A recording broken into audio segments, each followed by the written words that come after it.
Hi everyone, my name is Camille, real estate broker here in North Carolina. In this video, I'm going to share with you why you cannot be a part-time real estate agent.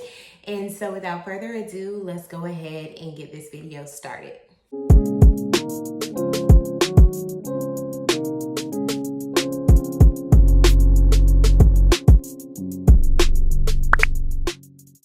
Okay, you guys, so let's first start off by defining what exactly is a part-time agent. A part-time agent is essentially an agent that is in the business, sort of, kinda, but not really. It's an agent that is not putting in possibly 40 hours a week, like a standard work week. It is an agent where real estate, they got their license, but it's not really like their primary focus. It's an agent who possibly has a full-time job and looking to pick up real estate on the side. So that is a part-time agent. And in this video, this is what we are discussing. So if you fall in one of these categories, or you are interested in becoming a real estate agent and maybe one of these categories fits you, then in this video, I am talking about you. My opinion is that you cannot be a part-time agent in this real estate game. It is going to be very challenging.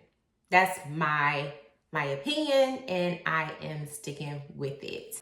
But at the same time, I'm not here to limit anybody because we all have different limits. We all know our different capabilities. And at the end of the day, anything is possible. I have seen agents who started off part-time and then worked their way into like a full-time role. But if you are simply a part-time agent, most of the successful agents that I know now, maybe they did start off part-time, but eventually gave up that part-time role to become full-time. And so in this video, I am talking about basically staying a part-time agent throughout your real estate career.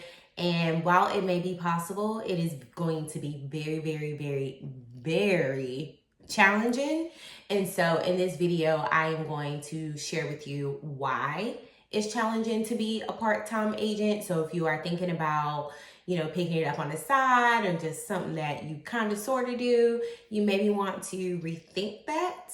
So without further ado, let's go ahead and get into why I think you should not become a part-time real estate agent.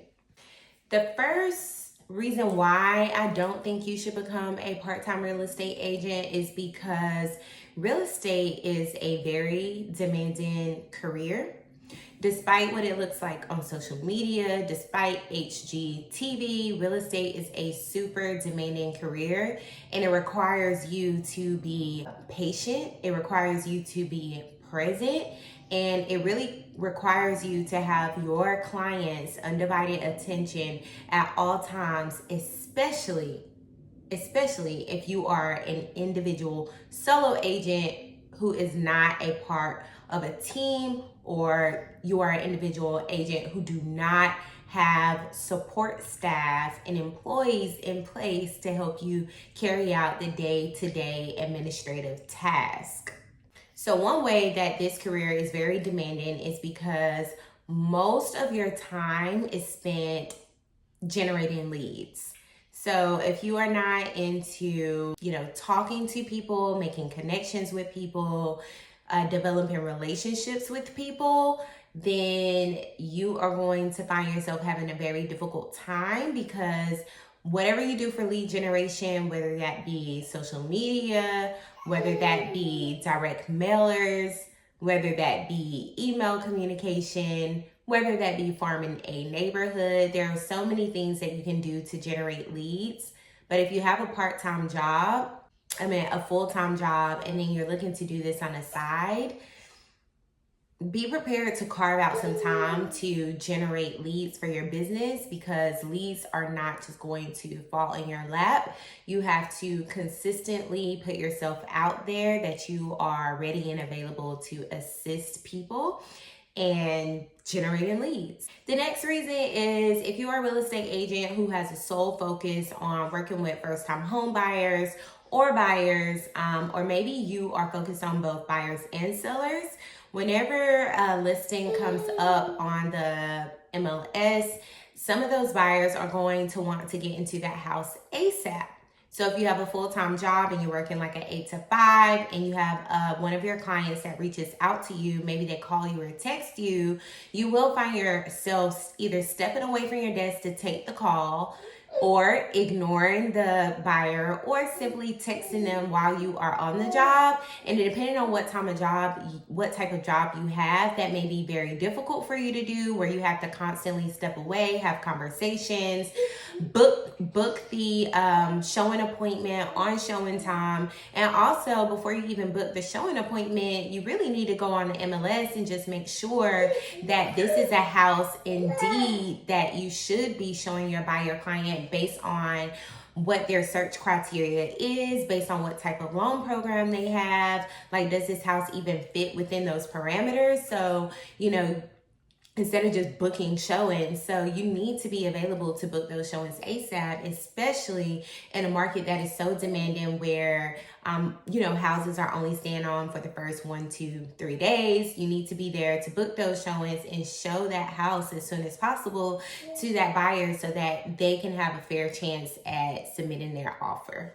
The next reason why this career is demanding is because you will have both buyers and sellers who are looking to speak with you and set an appointment with you to discuss their home buying and selling needs. And again, if you do have a full-time job where it's like an 8 to 5 situation, you will find yourself getting on Zoom calls in the middle of your workday, on your lunch break, or when you are driving from work on your way home. And if you have a presentation that is laid out, that is going to be very difficult for you to do, to navigate a presentation, talk to your client while also driving during rush hour traffic. It is a recipe for disaster, and I highly would not recommend that. Or you will find yourself having late night consultations with your buyers and sellers, or simply pushing your consultations out to the weekend. And to be quite honest, if you're having consultations on the weekends and that's the only thing that works for you, what if you have a buyer client that's ready to get that process started ASAP, and they're looking to start home shopping tomorrow? What if that buyer that is contacting you already has a pre-approval letter and they're ready to see a house that they've seen maybe on Zillow and get out there the next day? By you delaying that conversation to happen on the weekend, they've already found an agent in the meantime. And so to really stay on top of your game, provide top tier customer service, it is very important that you respond to any leads quick, fast, and in a hurry. And try to book those appointments as soon as possible, as well as your clients, to keep up with your excellent customer service. Maybe they have a customer during the middle of their transaction that you need to take care of. Again, you will find yourself stepping away from whatever it is that has your full-time attention to be a part of a part-time job. Another thing is that when you have buyer clients who are under contract, they're an active client of yours, a lot of your role is going to require you to reach out to attorneys, reach out to inspectors, check in with the lenders, and a lot of their work hours are that 8 a.m. to 5 p.m. time frame for the middle of the day. And again, you will find yourself stepping away from whatever it is that has your attention during that time frame to deal with those issues, make those appointments. And this is really for part-time agents who don't have support staff in place, who are trying to do everything on their own, which I see so often new real estate agents getting into the field and trying to hold on to their full-time job while managing part-time. It is just very challenging. Again, I'm not saying that it's not possible, but especially if you don't have a support staff, or you don't have a team or employees or administrative assistant to sort of help you out with these things while you are elsewhere, it is going to be very difficult, and your customer service is going to suck. And what do you think that buyer that hired you to be their real estate agent, how do you think they're going to feel throughout that transaction? Do you think they're going to feel as though you place them as a priority?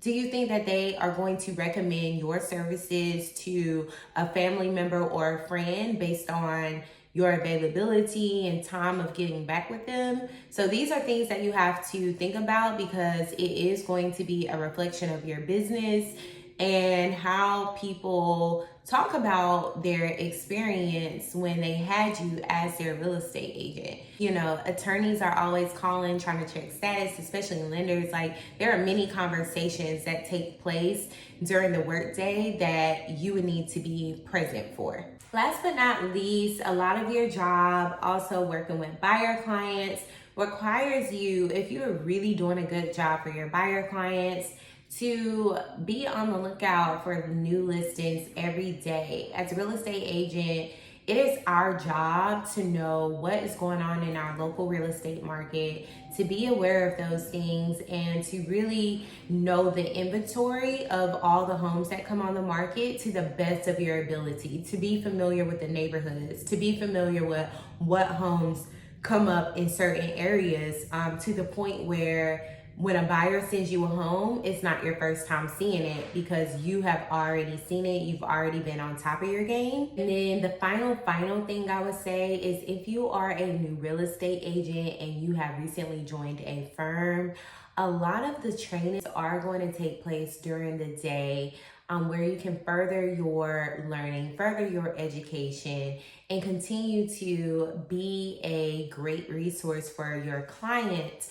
A lot of those classes will take place during the day.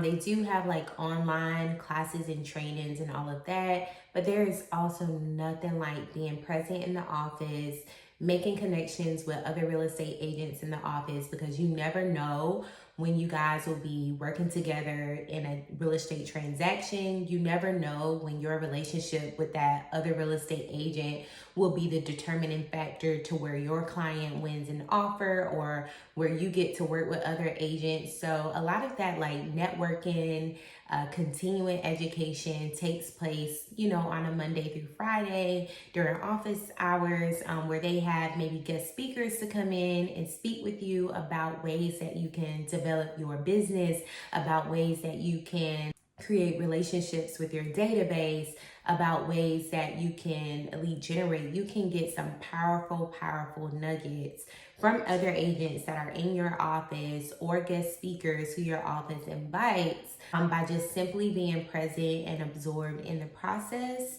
And so those are all the reasons that I do not think that it is wise to be a part-time real estate agent if you are looking to scale your business and really grow a business with optimal customer service. Again, I'm not saying that it's not possible, because there are agents who started out part-time, but then probably they were getting to be so busy and went over to full-time to run their business. I'm not saying that it's not possible, but it will be very challenging. So if you're a part-time agent out there, comment what your experience has been like being a part-time agent. Do you have people that are in your corner that is helping you throughout the day to run like the administrative tasks?